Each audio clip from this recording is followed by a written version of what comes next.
Hi friends, welcome to MPOUs. இப்போ நம்ம பார்க்க போகிற வீடியோ என்னென்னா பாடி சரவணா ஸ்டோர் கேன்டீன் நாங்கள் பார்க்க போகிறோம். உண்மையாக நம்ம எல்லா ஐட்டமே ரொம்ப ரீசனபுளாகவும் நல்லா டேஸ்ட்டாகவும் இருந்துச்சு.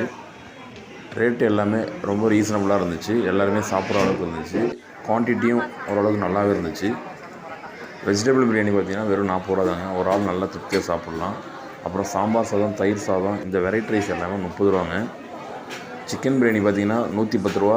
அது கொஞ்சம் குவான்டிட்டி கொஞ்சம் கம்மியாக தான் இருந்துச்சு. அதே போல் டேஸ்ட்டும் அவ்வளோ மோசமாக இல்லை, சாப்பிட்ற அளவுக்கு தான் இருந்துச்சு. மற்றும் பார்த்திங்கன்னா வாட்டர் பாட்டில் வெறும் 1 லிட்டர் 13 ரூபா தாங்க. வெளியெல்லாம் பார்த்திங்கன்னா கண்டிப்பாக 1 லிட்டர் 20 ரூபா வைப்பாங்க, இங்கே 13 ரூபா தான். அது இல்லாமல் ஸ்நாக்ஸ் ஐட்டம் எல்லாமே பார்த்திங்கன்னா ரொம்ப சீப்பாக நல்ல நார்மல் ப்ரைஸில் தான் இருக்குது. நீங்கள் கண்டிப்பாக போனீங்கன்னா ஒரு முறை ட்ரை பண்ணி பாருங்க, பெட்டராகவே இருக்கும். ஒரே ஒரு ட்ராபேக் என்னென்னா கூட்டம் கொஞ்சம் அதிகமாக இருக்கும், கொஞ்சம் இடம் கிடைக்காது. மற்றபடி பார்த்திங்கன்னா எல்லா ஐட்டமே ரீசனபிள் ப்ரைஸில் தான் இருக்குது. கண்டிப்பாக ஒரு முறை ட்ரை பண்ணிவிட்டு கமெண்ட் பண்ணுங்கள் ஃப்ரெண்ட்ஸ். Thank you so much. இது எங்கே இருக்குன்னா பாடி சரவணா ஸ்டோர் 9th ஃப்ளோரில் கேன்டீன் இருக்குங்க. நீங்கள் சாப்பிட்டுட்டு எப்படி இருக்குன்னு கமெண்ட் பண்ணுங்கள் ஃப்ரெண்ட்ஸ். தேங்க்யூ. நம்ம சேனலை சப்ஸ்கிரைப் பண்ணாதெல்லாம் கண்டிப்பாக சப்ஸ்கிரைப் பண்ணுங்கள். தேங்க்யூ, நன்றி.